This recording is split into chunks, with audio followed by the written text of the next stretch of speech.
भारत के दिल में एक ऐसी पर्वत श्रृंखला है जो समय की शुरुआत से एक प्रहरी की तरह खड़ी है। ये सिर्फ चट्टान और मिट्टी का ढेर नहीं, बल्कि एक जीती जागती विरासत है। एक ऐसी ताकत जिसने लाखों सालों से इस उपमहाद्वीप की किस्मत को शक्ल दी है। ये कहानी है अरावली की। लेकिन आज यही पुराना प्रहरी खुद खतरे में है और इसके भविष्य को बचाने के लिए एक बहुत बड़ी योजना तैयार हो रही है। चलिए इस पूरी कहानी की गहराई में चलते हैं। अच्छा, आज की चुनौतियों और उनके समाधान को समझने से पहले ये जानना जरूरी है कि अरावली की अहमियत आखिर है क्या। ये सिर्फ एक पहाड़ी इलाका नहीं है, बल्कि हमारे देश की एक बेहद कीमती, एक प्राचीन धरोहर है जो प्रकृति और इंसान दोनों के इतिहास की गवाह रही है। क्या आप जानते हैं, अरावली रेंज दुनिया की सबसे पुरानी फोल्ड माउंटेन रेंजेस में से एक है।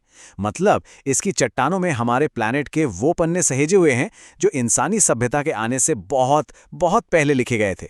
तो ये पहाड़ सिर्फ पत्थर नहीं है, ये तो टाइम कैप्सूल हैं जो हमें हमारे ग्रह के गहरे अतीत से जोड़ते हैं।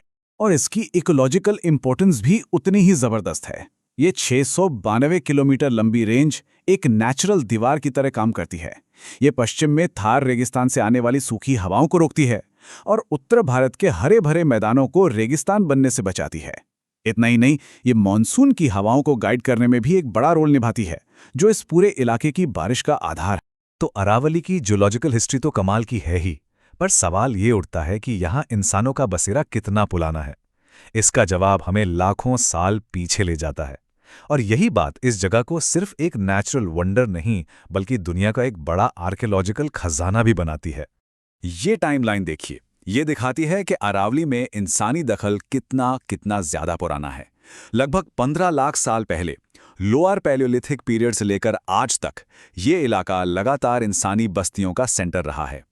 ये एक ऐसा लैंडस्केप है जहां नेचर और ह्यूमन कल्चर ने लाखों सालों तक एक दूसरे के साथ मिलकर सफर तय किया है। और ये सब सिर्फ अंदाजा नहीं है, इसके पक्के सबूत मौजूद हैं। आर्कियोलॉजिस्ट्स को इस इलाके से स्टोन एज के कई औजार मिले हैं, जैसे हैंड एक्स, क्लीवर्स और स्क्रैपर्स। इसके अलावा कप्यूल्स नाम की पुरानी रॉक आर्ट भी यहाँ पाई गई है। ये सारी खोजें अरावली को दुनिया के आर्कियोलॉजिकल मैप पर एक बहुत ही खास जगह दिलाती हैं। लेकिन लाखों सालों से मजबूती से खड़ा ये प्राचीन सिस्टम आज बहुत ज्यादा तनाव में है। बेहिसाब शहरीकरण, माइनिंग, क्लाइमेट चेंज और दूसरे इंसानी दखल ने इस जरूरी इकोसिस्टम पर बहुत गहरा और बुरा असर डाला है। अब हम उन निशानों को देखेंगे जो बताते हैं कि यह सिस्टम वाकई एक बड़े संकट में है। दमदमा झील का सिकुड़ना इस संकट का एक जीता जागता सबूत है। देखिए, अक्टूबर 2011 में यह झील करीब 44 हेक्टेयर में फैली थी और आज क्लाइमेट चेंज और ग्राउंड वाटर के अंधाधुंध इस्तेमाल की वजह से ये अपने उस आकार की आधी भी नहीं बची है। ये सिर्फ एक झील का सूखना नहीं है, ये एक अलार्म है जो बता रहा है कि पूरा इकोसिस्टम अपना बैलेंस खो रहा है। और खतरा सिर्फ पानी तक नहीं है, यहाँ की हवा की क्वालिटी भी बहुत ज्यादा खराब हो चुकी है। इस इलाके में PM 2.5 का लेवल, यानी हवा में जो खतरनाक कण होते हैं, वो सेफ लिमिट से 3 से 6 गुना तक ज्यादा रिकॉर्ड किया गया है। ये ना सिर्फ यहाँ के जंगली जानवरों, बल्कि आसपास के गांव में रहने वाले लोगों की सेहत के लिए भी एक बहुत बड़ा खतरा है। इकोसिस्टम के लिए एक और बड़ा खतरा है इन्वेजिव स्पीशीज, यानी आक्रामक प्रजातियां। प्रोसोपिस जूलीफ्लोरा, जिसे आम भाषा में विलायती कीकर भी कहते हैं, एक ऐसी ही बाहर से आई हुई झाड़ी है। इसे कभी हरियाली बढ़ाने के लिए यहाँ लाया गया था, लेकिन आज ये यहाँ के लोकल पेड़ पौधों के लिए ही एक बड़ा खतरा बन गई है। इस आक्रामक पौधे का असर बहुत बुरा है। ये यहाँ के लोकल पौधों के साथ पानी और धूप के लिए मुकाबला करता है और उन्हें पनपने नहीं देता, जिससे बायोडाइवर्सिटी खत्म होती है। ये मिट्टी की क्वालिटी को भी बिगाड़ता है और लोकल वाइल्ड लाइफ के लिए न तो अच्छा घर बन पाता है, न ही खाना। ऊपर से नीलगाय जैसे जानवर इसके बीजों को दूर दूर तक फैलाकर इसे और तेजी से बढ़ने में मदद करते हैं। ये तस्वीर खिड़ला तालाब की आज की हालत दिखाती है। ये हमें याद दिलाती है कि कैसे बढ़ता शहरीकरण और वेस्ट मैनेजमेंट का खराब सिस्टम लोकल वाटर बॉडीज पर दबाव डाल रहा है। कई गांवों में कूड़े को ठिकाने लगाने का कोई सही तरीका नहीं है। कचरा अक्सर खुले में या नालियों में फेंक दिया जाता है, जो आखिर में इन तालाबों और झीलों में पहुंचकर उन्हें जहरीला बना देता है।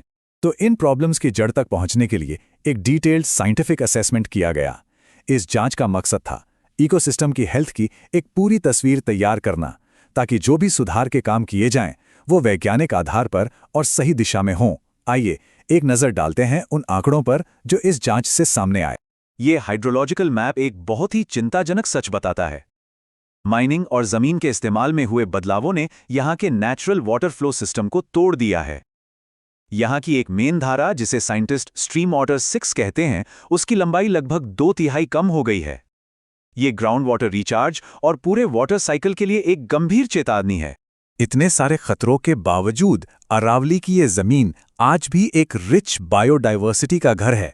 साइंटिफिक सर्वे में 262 तरह के पौधे लिस्ट किए गए, जिनमें 40 अलग-अलग तरह के पेड़ और 20 तरह की झाड़ियां शामिल हैं। ये आंकड़ा हमें याद दिलाता है कि यहाँ दांव पर क्या लगा है और हमें किसे बचाने की फौरन जरूरत है। अरावली के नेचुरल फॉरेस्ट इकोसिस्टम की पहचान मुख्य रूप से 2 प्रजातियों से होती है। पहली है कुमठा, जो यहाँ के बेहद सूखे हालात में भी जिंदा रह सकती है, और दूसरी है ढोक, जो यहाँ का सबसे प्रमुख पेड़ माना जाता है। किसी भी कामयाब रेस्टोरेशन प्लान की बुनियाद इन देसी प्रजातियों की गहरी समझ पर ही टिकी होती है। ये टेबल एक कॉम्प्लेक्स साइंटिफिक इंडेक्स, जिसे ड्रास्टिक कहते हैं, कि रिजल्ट्स को आसान भाषा में समझाती है। ये दिखाती है कि दमदमा जैसे गांव में ग्राउंड वाटर में पोल्यूशन फैलने का खतरा कितना ज्यादा है। यहाँ पानी का लेवल बहुत ऊपर है और जमीन के नीचे महीन रेत है, जिसका मतलब है कि सतह पर फैला कोई भी पोल्यूटेंट आसानी से रिस कर ग्राउंड वाटर तक पहुंच सकता है और उसे पीने के लिए खतरनाक बना सकता है। कम्युनिटी सर्वे से पता चला कि वेस्ट मैनेजमेंट एक और बड़ी चुनौती है। हालांकि करीब 70% परिवार जिनके पास जानवर हैं, वो गीले कचरे को चारे के लिए अलग कर लेते हैं, लेकिन 3R सिद्धांत यानी रिड्यूस, रीयूज, रीसाइकिल के बारे में जागरूकता लगभग 0 है। कचरे को जलाना एक आम बात है, जो एयर पोल्यूशन की समस्या को और भी ज्यादा बिगाड़ देती है। चलिए अब प्रॉब्लम के एनालिसिस से आगे बढ़कर सॉल्यूशन की बात करते हैं। इन सभी साइंटिफिक जांच और कम्युनिटी सर्वे से जो जानकारी मिली, उसके आधार पर एक डिटेल्ड और साइंटिफिक ब्लूप्रिंट तैयार किया गया है। ये सिर्फ पेड़ लगाने का प्लान नहीं है, बल्कि एक होलिस्टिक अप्रोच है, जिसका लक्ष्य पूरे इकोसिस्टम को फिर से जिंदा करना है। इस पहल को नाम दिया गया है अरावली की हरित दीवार परियोजना। ये 500 एकड़ के इलाके में फैली एक बहुत बड़ी इकोलॉजिकल रेस्टोरेशन पहल है, जिसमें 80 एकड़ का झील का इलाका और 420 एकड़ का बायोडाइवर्सिटी पार्क एरिया शामिल है। मकसद है इस बिगड़े हुए लैंडस्केप में फिर से जान फूंकना। ये पूरा प्रोजेक्ट 4 मजबूत पिलर्स पर टिका है। पहला, दमदमा झील को साइंटिफिक तरीके से दोबारा जिंदा करना। दूसरा, लोकल प्रजातियों वाला एक रिच बायोडाइवर्सिटी पार्क बनाना। तीसरा, मिट्टी के कटाव को रोकने के लिए सॉइल और वाटर कंजर्वेशन स्ट्रक्चर तैयार करना। और चौथा, जो कि सबसे जरूरी है, इस पूरे प्रोसेस में लोकल कम्युनिटी की एक्टिव भागीदारी को पक्का करना। अब इस ब्लूप्रिंट को जमीन पर उतारने के लिए कई ठोस कदम उठाए जाएंगे, जैसे आक्रामक प्रजातियों को धीरे धीरे हटाना, लाखों देसी पौधे लगाना, मिट्टी को बहने से रोकने के लिए गली प्लग और चेक डैम बनाना, और दमदमा झील से गाद निकालकर उसे फिर से गहरा करना। साथ ही इको टूरिज्म को बढ़ावा देने के लिए वॉकिंग ट्रेल्स भी बनाए जाएंगे। इस प्रोजेक्ट का मूल मंत्र इस एक लाइन में छिपा है।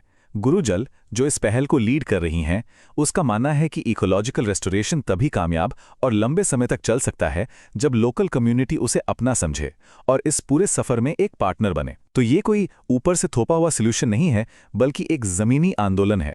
ये वर्ड क्लाउड दिखाता है कि लोकल लोगों के लिए अरावली सिर्फ एक जंगल नहीं है, ये उनकी रोजी रोटी है, उनका कल्चर है, उनकी पहचान है और उनके पानी का सोर्स है। इसीलिए ये प्रोजेक्ट सिर्फ इकोलॉजी को ठीक करने के बारे में नहीं है, बल्कि लोगों का अपनी जमीन के साथ जो गहरा कल्चरल, सोशल और इकोनॉमिक रिश्ता है, उसे फिर से मजबूत करने की भी एक कोशिश है।